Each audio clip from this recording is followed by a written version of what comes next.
ایک بندہ جان بوجھ کر رمضان کا روزہ توڑ دیتا ہے، ایک ہوتا ہے چھوڑنا، ایک ہوتا ہے توڑنا۔ جان بوجھ کر روزہ رکھا ہے، روزہ رکھنے کے بعد جو ہے وہ جان بوجھ کر اس روزے کو توڑ دیا بغیر کسی وجہ کے،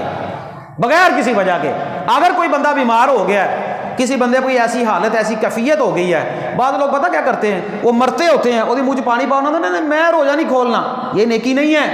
یہ خودکشی ہے۔ ایک بندہ روزے کی حالت میں گر گیا ہے، اس کو پتہ ہے میری طبیعت بہت زیادہ خراب ہو جائے گی یا موت آ جائے گی، وہ روزہ کھول دے۔ شریعت نے اس کے لیے نرمی رکھی ہے۔ ایک بندہ سفر کی حالت میں، نہیں بندے سے سفر ہوتا، نہیں ہر بندے کے پاس اپنی سواری ہوتی ہے، سفر ہی ہوتا ہے، جتنی مرضی سہولتیں ہیں، ایک بندہ نہیں روزہ رکھ سکتا، وہ روزہ رکھ کر گیا، بھئی اگر ہو گیا پورا تو ٹھیک ہے، نہ ہوا تو میں کھول دوں گا۔ ایک بندے نے روزہ رکھا ہے لیکن روزہ رکھنے کے بعد ایسی کیفیت پیدا ہو گئی ہے کہ موت نظر آ رہی ہے اس کو کہ یار میں مر جاؤں گا، اب میری بھوک جو ہے میرے برداشت سے باہر ہو گئی ہے، یا وہ اس کو کوئی ایسا معاملہ ہو گیا، بے ہوش ہو گیا ہے، وہ کھانا کھا لے، وہ پانی پی لے، روزہ کھول دے۔ لیکن ایک بندہ وہ ہے، اس نے روزہ رکھا ہے، روزہ رکھنے کے بعد جان بوجھ کر شوقیہ ہی توڑ دیا ہے۔ شوقیہ توڑنے کا مطلب کیا ہوتا ہے؟ بڑے بڑے عجیب و غریب مسئلے لوگ ہم سے پوچھتے ہیں، چلو شرم و حیا کا تقاضا ہے، میں ساری باتیں یہاں پر بیان نہیں کرتا کہ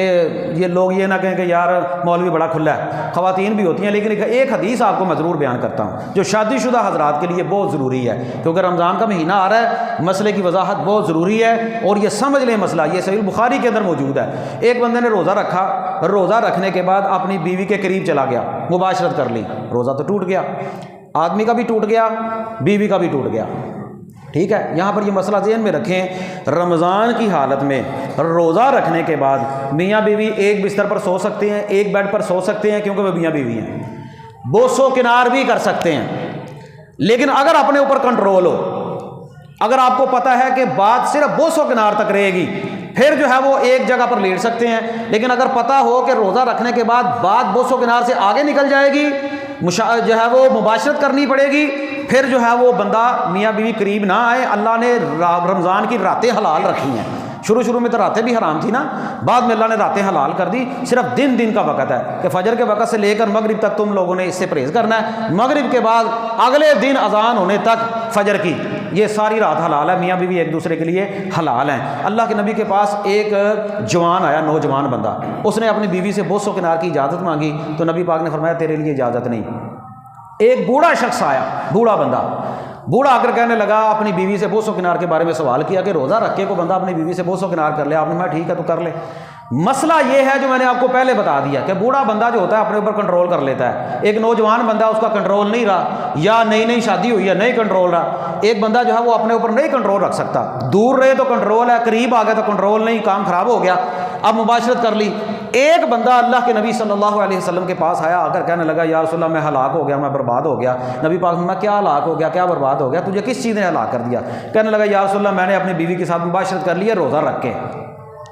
رکھ کے میں نے مباشرت کر لی ہے۔ تو آپ نے فرمایا کیا تیرے پاس اس بات کی استطاعت ہے کہ تو ایک غلام آزاد کرے؟ کہنے لگا نہیں میرے پاس اس کی کوئی استطاعت نہیں۔ تو اللہ کے نبی نے فرمایا کیا تو اس کی طاقت رکھتا ہے کہ تو 2 مہینے کے مسلسل روزے رکھے، 2 مہینے کے مسلسل روزے رکھے؟ کہنے لگا نہیں میں تو اس کی طاقت نہیں رکھتا، میرے کو ایک نہیں رکھا گیا،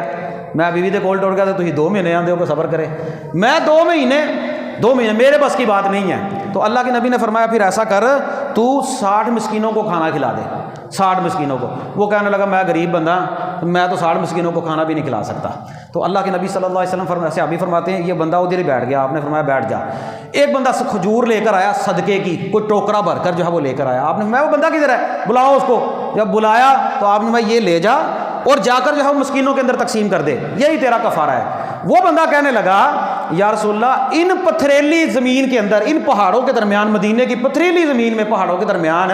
مجھ سے زیادہ غریب ہے ہی کوئی نہیں،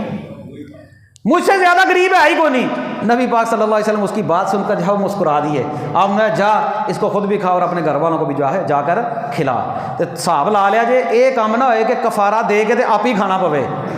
کیونکہ مہنگائی بہت ہے، وہ نہ ہے کہ تسی کہو کہ کام خراب ہو گیا تو ہن کفارہ دینے ہیں، تو کفارہ 60 مسکینوں کا کھانا ہے تو 30 دنوں پورا ہو ہی جائے گا، سحری بھی کریں گے تو افطاری بھی کریں گے، چل تو بھی کھا تو میں بھی کھانا، یہ کالا کام نہ ہو جائے۔ میاں بیوی حلال ہیں لیکن راتیں حلال ہیں۔ رمضان کی حالت میں، روزے کی حالت میں کوئی بندہ مباشرت کرے جتنی اجازت ہے اتنی میں نے آپ کو بتا دی ہے شریعت کی روح سے. کوئی بندہ جو ہے وہ بوسوں کنار کی حد تک, لیکن ایک بندہ پتہ ہے میرا کنٹرول نہیں. دیکھیے گھروں میں جگہ بہت کم ہے, ایک ایک کمرہ ہوتا ہے میاں بیوی کے لیے, چھوٹے چھوٹے گھر ہوتے ہیں, ایک کمرے میں آپ میاں بیوی کو یہ پابندی لگا دیں تو انہیں کمرے میں نہیں جانا, تو یہ تو نہیں, یہ تو زیادتی ہے. اگر کنٹرول ہے تو اپنی چارپائی پر اپنے بیڈ پر میاں بیوی ایک دوسرے کے ساتھ لیٹ بھی سکتے ہیں, میاں بیوی آرام بھی کر سکتے ہیں, لیکن اگر کنٹرول ہو. لیکن اگر کنٹرول نہیں تو یہ کفارہ بڑا سخت ہے, یہ پہلے ذہن میں رکھ لینا ہے. پھر نہیں کہنا کہ مجھ سے کفارہ نہیں دیا جا رہا. یہ کفارہ اللہ کے نبی صلی اللہ علیہ وسلم نے بیان کیا ہے, وہ یہ ہے ایک غلام آزاد کرے, 2 مہینے کے روزے رکھے مسلسل, یا پھر اس کی جگہ پر 60 مسکینوں کو کھانا کھلائے.